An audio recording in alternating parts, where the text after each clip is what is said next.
नमस्कार, मैं हूं आंचल सिंह और आप सभी का स्वागत है हमारे चैनल पर। जिस तरीके से बिहार चुनाव के नतीजे सामने आ रहे हैं, पत्रकारों के और उन नेताओं के चेहरे की रंगत उड़ गई है जो एग्जिट पोल को देखकर खुश हो रहे थे। कुछ ऐसे पत्रकार हैं जो अर्णव गोस्वामी के पत्रकारिता को लेकर सवाल खड़े कर रहे थे, आज उनकी पत्रकारिता भी सामने आ गई है। किस तरीके से शत्रुघ्न सिन्हा के बेटे लव सिन्हा को जनता का लव नहीं मिला है, और दूसरी तरफ अगर हम देखें रवीश कुमार के भाई ब्रजेश पांडे को भी जनता ने नकार दिया है। एक बलात्कारी जो बलात्कार के मामले में फंसा हुआ था, उसको कांग्रेस ने टिकट दिया था, और अब जनता ने उनको दिखाया है कि अगर कोई भी इस तरीके का दोषी है तो अब उसको जनता अपने सर का ताज नहीं बनाएगी, और इसीलिए जनता ने पूर्ण रूप से ऐसे लोगों को नकारा है। तो बड़े बड़े दावे करने वाले और जो कल तक इस बात का जश्न मना रहे थे कि तेजस्वी यादव मुख्यमंत्री बनेंगे, कई ऐसे पत्रकार हैं जो डांस कर रहे थे और ये कह रहे थे कि ये इतिहास रचेगा, एक सबसे कम उम्र का व्यक्ति जो सीएम बनेगा, एक बड़े नेता, और तमाम चीजें कही जा रही थी और उनके बर्थडे पर किस तरीके से विशेष दी जा रही थी। आज उन लोगों के चेहरे लटक गए हैं, पूरी तरीके से मातम फैला हुआ है, चाहे वो एनडीटीवी हो या फिर ऐसे पत्रकार जो अपने पोल के जो उन्होंने कहा था, जो उनको पता था और उनकी जो विचारधारा है, जिस पार्टी को वो सपोर्ट करते हैं वो जीतती है तो स्टूडियो में डांस करते हैं, उनके भी चेहरे लटक गए हैं। तो निष्पक्ष पत्रकार बनने का ढोंग करने वाले चाहे रवीश कुमार हो या राजदीप सरदेसाई, उनकी पत्रकारिता सामने आ गई है। अब सबसे पहले हम बात करेंगे एनडीटीवी के पत्रकार रवीश कुमार के, जिनके भाई अब हार रहे हैं और उनको हारता देख रवीश कुमार का चेहरा लटक चुका है। एक तरफ जो सुबह के रुझान जब सामने आ रहे थे, अगर आप देखें तो सुबह जो रुझान था 73 सीटें एनडीए को मिल रही थी और 89 सीटें महागठबंधन को मिल रही थी, तब रवीश कुमार किस तरीके से खुश थे और ये किस तरीके से वो बता रहे थे कि आखिर जनता क्यों नकार रही है एनडीए को, आखिर क्यों जनता बीजेपी को नकार रही है। वो तमाम चीज़ें, अपना प्रोपेगेंडा जिस तरीके से वो फैलाते हैं वो फैला रहे थे। उनका कहना है कि ये ईवीएम जो खुली है वो शहर की ईवीएम खुली है, और अगर हम माने शुरुआती रुझान को तो शहरों से आ रहे हैं, और उनकी माने तो नीतीश मोदी की जोड़ी को शहर के लोगों ने रिजेक्ट कर दिया है। इससे दिखता है कि लोगों में कितना गुस्सा है।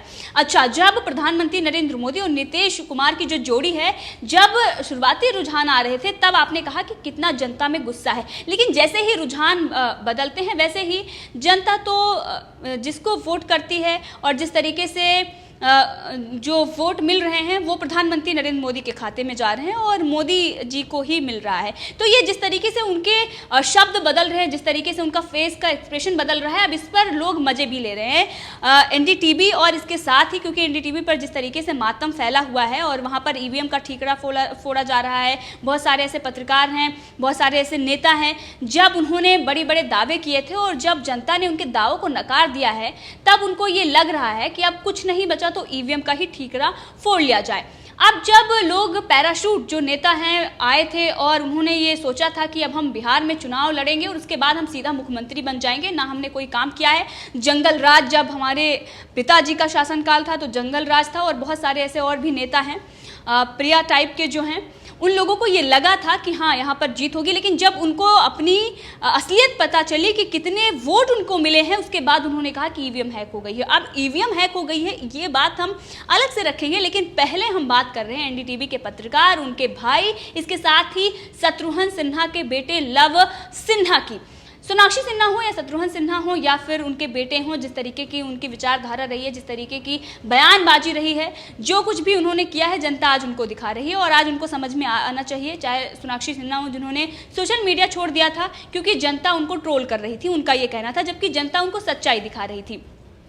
अब उनके भाई बुरी तरीके से हार रहे हैं। शत्रुघ्न सिन्हा के जो बेटे हैं, अब इतनी करारी हार के बाद अब इन लोगों के जो बड़े बड़े दावे थे वो कहाँ चले गए हैं। इसी के साथ अब सोशल मीडिया पर रवीश कुमार को ट्रोल किया जा रहा है, एनडीटीवी को ट्रोल किया जा रहा है और लगातार ये ट्रेंड में कर रहे हैं। कुछ लोगों का ये कहना है कि रवीश कुमार की टीआरपी लोगों ने बढ़ा दी है, क्योंकि वो देखना चाह रहे थे कि रवीश कुमार के जो चेहरा है वो लटका क्यों हुआ है। सुबह वो बड़े खुश नजर आ रहे थे, कल तक वो बहुत खुश थे, लेकिन जैसे ही रुझान आगे बढ़ रहे हैं, जिस तरीके से अब नतीजे सामने आ रहे हैं, हार जीत पता चल रही है, जब उनको यह पता लग रहा है कि सरकार किसी और की बन रही है, तब वो ये कह रहे हैं कि बांका में बीजेपी आगे बढ़ रहा है तो मेरे लिए बहुत मुश्किल है। ये रवीश कुमार कह रहे हैं और सोशल मीडिया पर यह वीडियो वायरल हो रही है। और यही पत्रकार थे जो अर्णब गोस्वामी की पत्रकारिता पर सवाल खड़े कर रहे थे। राजदीप सरदेसाई जो स्टूडियो में डांस करते हैं और अर्णब गोस्वामी की पत्रकारिता पर सवाल करते हैं, तो विचारधारा और किस पार्टी को कौन सपोर्ट कर रहा है और किसका उदय कहां पर हुआ है, कौन किसके कहां पर प्रधानमंत्री कार्यालय में किसका उदय हुआ, कहां से किसको फंडिंग हुई, कौन किसकी टेप चुरा कर लेकर आता था, ये सारी मामला जनता जानती है। और इसीलिए लगातार सोशल मीडिया पे एनडीटीवी हो या फिर इंडिया टुडे हो, इन लोगों को ट्रोल किया जा रहा है। क्योंकि एक तरफ अगर हम देखें, जब बीजेपी कहीं हारती है, चाहे वो महाराष्ट्र हो या फिर राजस्थान हो या छत्तीसगढ़ हो या फिर झारखंड में जहां पर गठबंधन की कांग्रेस की सरकार बनी है, वहां पर इन लोगों का कहना था कि जनता में गुस्सा है, जनता नकार रही है। अभी जो एग्जिट पोल आ रहा था, सेम यही पत्रकार हैं जो आज ये ईवीएम का रोना रो रहे हैं, सेम यही नेता हैं जो ईवीएम का रोना रो रहे हैं। और उनका कहना था कि नहीं जी, ये तो जनता का गुस्सा है और इसीलिए बीजेपी और नीतीश कुमार की जो पार्टी है जेडीयू, उसको नकार रही है। जनता में गुस्सा है, वो नहीं चाहती है कि फिर से ये सरकार वापस आए, इन लोगों का ये कहना था। इसी के साथ जब अमेरिका में डोनाल्ड ट्रंप कहते हैं कि चुनाव में गड़बड़ी हुई है, तब ये कहते हैं कि बिल्कुल मीडिया को नहीं दिखाना चाहिए। और ये रवीश कुमार कह रहे थे जब ट्रंप हार रहे हैं तो वो झूठ बोल रहे हैं, और झूठ बोल रहे थे तो पत्रकारों ने दिखाने से मना कर दिया। और ऐसे ही हमारे यहाँ भी होना चाहिए, लेकिन अगर यहाँ पर ऐसा होता है तो ईडी का छापा पड़ जाता है, घर से ईडी बुला लेगी, बहुत सारी बकवास उनकी तरफ से की जाती है। लेकिन अब जब राहुल गांधी, जब तेजस्वी यादव, जब ये पुष्पम प्रिया, ये लोग जब ईवीएम का ठीकरा फोड़ रहे हैं, तो मीडिया भी उनके साथ खड़ी हो गई है। जबकि चुनाव आयोग ने यह साफ किया है कि ईवीएम को हैक नहीं किया जा सकता है, लेकिन अपने जब हार जाते हैं तो उसका ठीकरा कहीं ना कहीं फोड़ना पड़ता है। और इसीलिए अब वो ईवीएम पर ठीकरा फोड़ रहे हैं। और ये सबको पता था कि जैसे ही बीजेपी जीतेगी वैसे ही ये ईवीएम का रोना शुरू कर देंगे।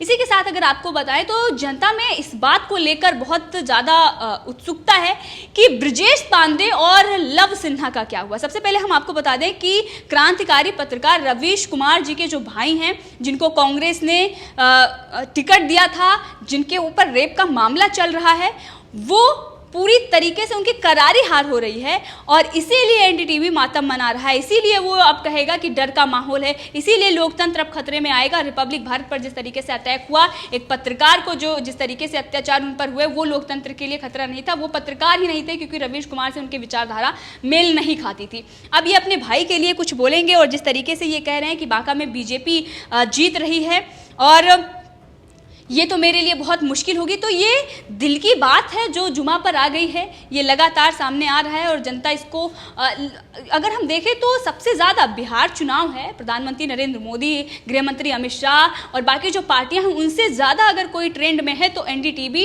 और रवीश कुमार हैं। बस इसीलिए क्योंकि इनके फेस का जिस तरीके से एक्सप्रेशन था, जिस तरीके से ये सुबह खिलखिला कर हंस रहे थे और उसके बाद जैसे ही नतीजे सामने आने शुरू हुए, वैसे ही इनके चेहरे की जो चमक थी वो गायब हो गई। किस तरीके से इनका चेहरा मायूस हो गया।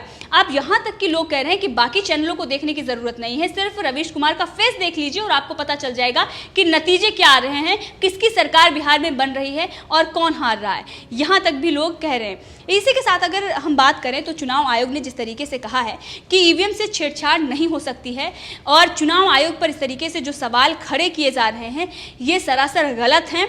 और जिस तरीके से अमेरिका में जब सुप्रीम कोर्ट में ट्रंप जाते हैं और मीडिया उनको प्रसारण, उनका जो प्रेस कॉन्फ्रेंस है उसको प्रसारण करने से मना कर देती है, वो नहीं प्रसारित करती है, तो यही इंडिया में होना चाहिए कहने वाले पत्रकार आज वो भी ईवीएम पर ठीकरा फोड़ रहे हैं। आज वो भी जिनको उन्होंने लॉन्च करने की कोशिश की थी, जिनको उन्होंने प्रोजेक्ट किया था, जब वो फुस हो गए, वो रैकेट उनका फुस हो गया, तो इस तरीके का रोना वो रो रहे हैं। लेकिन अब जो होना था वो हो गया। जनता को समझ में आ रहा है कि वो जंगल राज नहीं चाहती। और ये जो जीत है बीजेपी की, जिस तरीके से प्रचंड जीत बिहार में मिली है, प्रधानमंत्री नरेंद्र मोदी का ही जादू है। क्योंकि मोदी जी ने जिस तरीके से लॉकडाउन में काम किया और जो धरातल पर उन्होंने काम किया है, विकास के जो काम हुए हैं, जनता इसीलिए मोदी जी को चुन रही है। अब ये तो बात साफ है कि अगर बीजेपी अपने दम पर भी लड़ती तो वो जीत जाती, लेकिन जो ईवीएम पर इस तरीके से सवाल खड़े कर रहे हैं, जो ईवीएम रोना रो रहे हैं, उन लोगों को समझना चाहिए कि बाकी जब राज्यों में किसी और की सरकार बनती है तो वहां पर ईवीएम का रोना क्यों नहीं रोया जाता है। यहां पर जब बीजेपी जीतती है, कहीं भी किसी भी राज्य में या फिर केंद्र में जब बीजेपी जीतती है, तो इन लोगों का सबसे सटीक और अपने हार का जो ठीकरा फोड़ना होता है वो ईवीएम का ही रोना रोते हैं। अब यहां पर अगर हम देखें तो एक नहीं बल्कि जो पार्टियां हार रही हैं वो सभी यही कह रहे हैं कि ईवीएम हैक हो गई है, क्योंकि हम हार रहे हैं, अपनी हार वो बर्दाश्त नहीं कर सकते। और जब यही अमेरिका में हुआ था तो ये पत्रकार ज्ञान दे रहे थे, जबकि इनकी वहाँ कोई सुनने वाला नहीं है। जहाँ पर इनको कोई सुनेगा, जहाँ पर ये कुछ बोलेंगे तो लोग फॉलो करेंगे, वहाँ पर तो ये दोगलापंथी दिखाते हैं। तो इनको ये समझना चाहिए कि जो अर्णब गोस्वामी को लेकर रविश बातें कर रहे थे, वो अब उनकी जो बातें थी और जिस तरीके की उनकी पत्रकारिता थी, अब जनता उनको दिखा रही है कि आप किस तरीके से निष्पक्ष पत्रकार हैं। जहां पर बीजेपी जीत रही है वहां पर आपकी मुश्किलें बढ़ रही हैं, आपके जो चेहरे पर चमक थी वो ख़त्म हो गई। और शत्रुघ्न सिन्हा जो बड़ी बड़ी बातें करते थे और उनके बेटे भी, अब उनकी करारी हार हो रही है। इसी के साथ रवीश कुमार के जो भाई हैं उनकी भी करारी हार हो रही है और पूरा ठीकरा ईवीएम पर फोड़ा जा रहा है। तो ईवीएम पर ये जो ठीकरा फोड़ा जा रहा है, इसमें आपकी क्या राय है? आपको क्या लगता है कि जहां पर बीजेपी जीतती है वहां पर ईवीएम को दोष देना चाहिए और जहां पर नहीं जीतती है वहां पर जनता का गुस्सा है? ये आप डिसाइड करेंगे, क्योंकि जनता ने ही चुना है कि किसको सत्ता में लाना है। बाकी जो राज्य हैं वहाँ की दशा दुर्दशा को देखकर ही जनता ने ये डिसाइड किया है। तो आप कमेंट करके ज़रूर बताएं। इसी के साथ अगर आपने चैनल को सब्सक्राइब नहीं किया है तो कर लें, ताकि हर अपडेट आप तक पहुँचती रहे। धन्यवाद।